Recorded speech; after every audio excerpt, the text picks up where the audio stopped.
उद्धव ठाकरेंच्या सभेपूर्वी धाराशिवचा आखाडा तापलाय।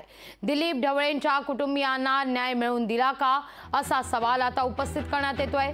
राष्ट्रवादीचा उद्धव ठाकरेंना हा सवाल आहे। शेतकरी दिलीप ढवळेंच्या आत्महत्येवरून ठाकरेंना कोंडीत पकडण्याचे प्रयत्न केले जात आहेत। ज्यांना त्यांनी उमेदवारी दिली आहे त्यांच्याबद्दल मी तर ऐकतो की त्यांचा उल्लेख करताना लोक तर बऱ्यापैकी त्यांना बंगारवाला म्हणतात। का म्हणतात मला अजून कळलं नाही, मी विक्रमजींना विचारणार आहे नंतर।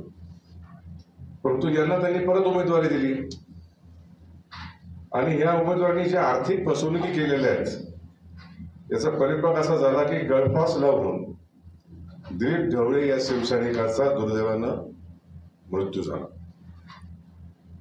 2019 साली माननीय उद्धवजींनी इथेच प्रचार सभेमध्ये सांगितलं होतं की मी या कुटुंबियांना न्याय मिळवून देईन। तो न्याय मिळवून दिलात का आपण साहेब? लोकशाही मराठी ऐका, पहा, जागरूक रहा।